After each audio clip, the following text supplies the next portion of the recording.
தேசிய முற்போக்கு திராவிட கழகத்தின் பொதுச் செயலாளரும் மக்கள் உரிமைக்காக போராடி கொண்டிருக்கும் உன்னத பெண் தலைவரும் எங்கள் தொண்டர்களுக்கெல்லாம் தாயாயிருந்து காத்துக் கொண்டிருக்கும் எங்களது மதிப்பிற்குரிய அன்னியார் திருமதி பிரேமலதா விஜயகாந்த் அவர்கள் மீதும் கழக காவல் தெய்வம் எங்கள் கேப்டன் மீதும் அவர் தொடங்கிய தேமுதிக மீதும் அவர்களுடைய தொண்டர்கள் மீதும் தேவையற்ற இல்லாத ஒன்றை, இல்லாத விஷயத்தை, நடக்காத விஷயத்தை, உண்மைக்கு புறமான விஷயத்தை, பிரைமா பேசி என்னும் அடிப்படை முகாந்திரம் இல்லாத விஷயங்களை யூடியூபில் அமர்ந்து கொண்டு வாய்க்கு வந்தபடி பேசி பேசி இருக்கின்ற அத்தனை தொண்டர்களின் மனக்குமுறல்களையும் நடந்து கொண்டிருக்கின்றது.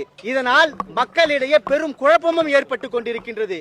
இந்த மனக்குழப்பத்தையும் மக்களிடையே ஒரு வெறுப்புணர்ச்சியையும் மக்களுக்கு ஒரு குழப்பத்தையும் ஏற்படுத்தி கொண்டிருக்கும் திருச்சி சூர்யா என்பவர் மீதும், தமிழா பாண்டியன் என்பவர் மீதும், சவுக்கு சங்கர் என்பவர் மீதும் இவர்களை எல்லாம் பேச வைத்து அதன் மூலம் வியாபாரம் செய்து கொண்டிருக்கும் இரு யூடியூப் நிறுவனம், யூடியூப்காரர்கள் கிங் 360 என்பவர் மற்றும் அறம் நாடு இவர்கள் மீது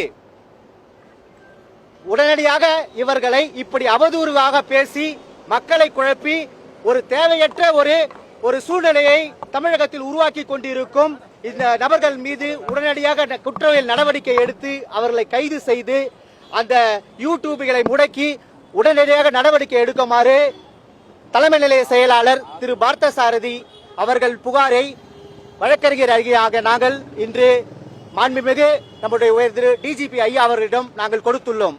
இதில் குறிப்பாக கூற வேண்டும் என்றால், சவுக்கு சங்கர் என்பவர் ஒரு ரூமில் அமர்ந்து கொண்டு ஒரு இருவருக்கு ஏற்கனவே ஒரு ஸ்கிரிப்டை கொடுத்துட்டு இது அவங்க கேட்கிற மாதிரியும் இவங்க அவங்களுக்கு ஒரு ஏதாச்சும் ஒரு பதில் சொல்ற மாதிரியும் ஒரு நகைச்சுவையா யாரை நீ திருப்திப்படுத்த இல்லை யாருக்காக எதற்காக இப்படி ஒரு இல்லாத விஷயத்தை கொண்டு வந்து கேவலம் செய்து கொண்டிருக்கின்றார்கள் என்று தெரியவில்லை.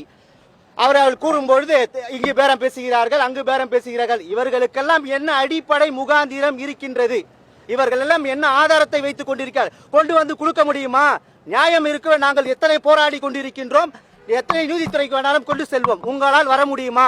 ஒரு ஏசி ரூமில் உள்ளே அமர்ந்து கொண்டு இஷ்டத்துக்கு பேசுவது பேச்சல்ல, எல்லாருக்கும் பேச தெரியும். அடுத்ததாக பார்த்தால் தமிழா பாண்டியன், அவர் வயதுக்கு ஏற்ற பேச்சே கிடையாது. அவர் எதற்காக பேசுகிறோம், என்ன பேசுகிறோம், நல்ல மனநிலையில் தான் பேசுகிறோம் என்றால் தெரிந்தா பேசுகின்றார்.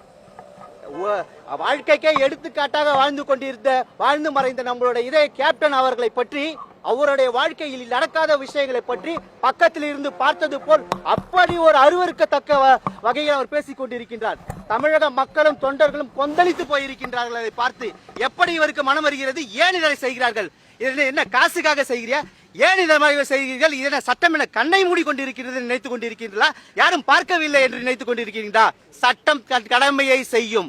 அடுத்ததாக பார்த்தால் பெரிய அதிமேதாவியான ஒருத்தர் திருச்சி சூர்யா எப்படி ஒரு அன்பார்லிமெண்டரி வேர்ட்ஸ், ஒரு நாகரீகமற்ற பேச்சை ஒரு பெண் தலைவர் மீது வைக்க வேண்டும், எப்படி ஒருத்தரை குறிப்பிட்டு பேச வேண்டும் என்று அறிய ஒரு பேசிக் ஒரு சென்ஸ் இல்லாமல் இஷ்டத்துக்கு வாய்க்கு வந்தபடி பேசி பேசி பேசி மக்களிடமே ஒரு வெறுப்புணர்ச்சியும் மக்களிடம் குழப்பத்தையும் ஒரு வன்முறையை தூண்டும் அளவுக்கு பேசிக் கொண்டிருக்கார். இப்படியே தொடர்ந்தால் இவர்களுக்கெல்லாம் பூட்டே கிடையாதா? சட்டம் கடமை செய்யும். குறிப்பாக அவர் ஒரே ஒரு விஷயத்தை சொல்லியிருக்காரு. அவர் யூடியூப்ல 60 லட்சம் ரூபாய்க்கு நாய் வளர்க்குறாங்க, வாங்கி இருக்கிறாங்க, அதை வளர்க்குறாங்க. தேமுதிக அலுவலகமே நாய்க்காகத்தான் தேமுதிக அலுவலகத்தை வைத்திருக்கிறார் பிரேமலதா. இது கொட்டேஷன், ஏன்னா உள்ள போனோம்ல அதை பாக்கிறதுக்கு. நாய்க்காக அப்படின்னு சொன்ன வார்த்தையை யாருக்காக குறிப்பிட்டு சொன்ன அந்த வார்த்தையை? நாய்க்காக வந்து அதாவது கோடான கோடி தொண்டர்கள் அங்க வராங்க.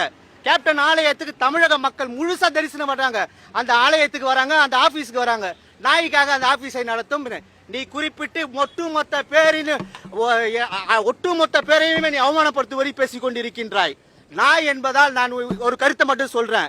அங்க கடிச்சு இங்க கடிச்சு கடைசியில மனுஷனை ஓட ஓட கடிச்சுட்டு இருந்தது ஒண்ணு, அது நாய் தான். அந்த நாய்க்கு மாண்புமிகு உச்ச நீதிமன்றம் ஒரே ஒரு ஆர்டர் போட்டுது. ஒரே நாள் தான் சட்டம் தன் கடமையை செஞ்சு அப்படியே அள்ளிட்டு போனாங்க. அதே போன்று திரும்ப கடிக்க வந்தால், இது போன்ற வன்முறை பேச்சுகளை பேசிக் கொண்டிருந்தால் சட்டம் முறையாக நாங்கள் எல்லா விதமான நடவடிக்கைகளும் என்னென்ன சட்டமுறைப்படி எடுக்க வேண்டுமோ எடுப்போம். ஏன்னா எங்களுக்கும் கவுண்டர் கொடுத்து பேசுறதுக்கு லட்சக்கணக்கான பேர் இருக்காங்க. ஆனால் நாங்கள் அறம் சார்ந்த கட்சியை சேர்ந்தவர்கள், கேப்டனால் வளர்க்கப்பட்டவர்கள். ஆனால் எங்களுக்கு அனைவரும் இன்று குமுறலோடு இருக்கின்றோம்.